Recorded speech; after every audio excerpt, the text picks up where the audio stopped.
safe out here. I will fucking tase your ass if you don't get inside right now.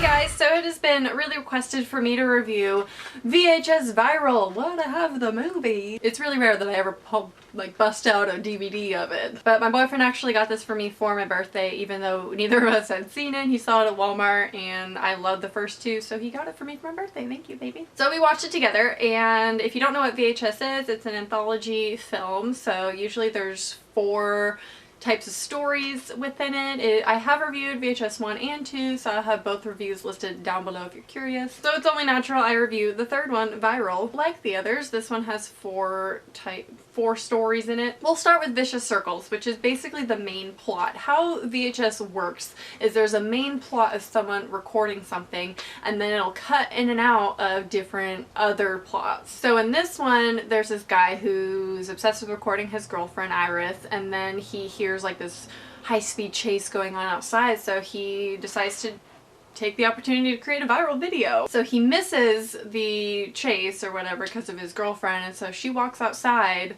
randomly, I don't know why, she gets abducted, and then he goes on this chase of this truck trying to get his girlfriend back. Then there's weird things, weird things going on. People will have their phones and see images and things on them, and then they'll just lose their minds. So this kind of cuts back and forth between the other 3 stories, and then it loops back around to Vicious Circles, which then ends the movie. I was not a fan of this base plot, as I like to call it. It's like the base storyline that kind of leads into the other ones. The only one that I ever really liked was in the first one. That was really original, I find. Although in the first one I was really confused when I reviewed it, but now that I've seen it multiple times, I kind of understand the gist of things. This one, I had no idea what was related. Were the people who were viewing the images on their phone watching these other stories that we're watching, and then they go insane because of them? I don't know. So it doesn't do a really good job of explaining how the stories are all related or how it's related to the first base plot one. But the first one, other than that we see, is called Dante the Great. I found this one to be super original. It's about a magician who has this magical cloak that makes him do tricks, but they're not really tricks because they're from the cloak, and he has to feed the cloak, which is weird. So one of his assistants tells the police, she finds all these videos of him feeding his ex-assistants or old assistants to the cloak, and it eats them. It was really original, though not scary, and it wasn't that cool actually. I was expecting it to be a little bit more awesome because it's a magical cloak, and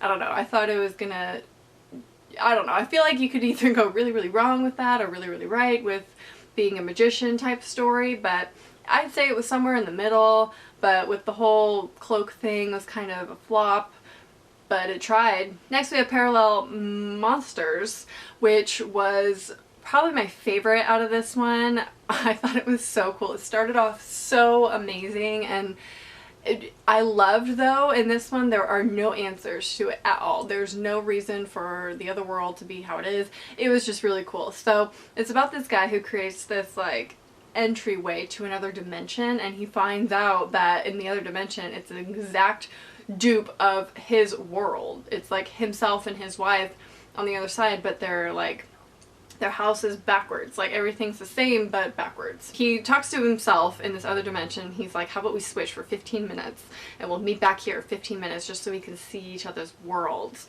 So they switch and shit happens. Finds out that the other side is this satanic vibes, the religion is completely different from what we know as this world, and it was just really weird.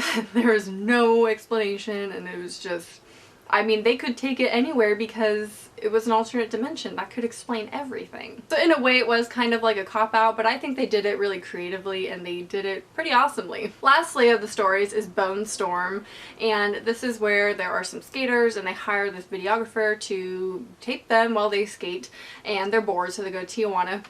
You know, that's what we all do when we're bored, right? They get lost, they buy some fireworks, they find this weird place, there's symbols on the ground and stuff. One of them gets hurt and bleeds on a pentagram. That's never good. And then all of a sudden all these cultists run out and start, you know, trying to kill him. They fight though. But what I didn't like about this one is how unfazed they were about these skeletons coming at them. I would be freaking out if there was fucking skeletons running at me, or just people in general, like, that looked like they were part of a cult, and I was in Mexico, foreign country, and I didn't know what was going on.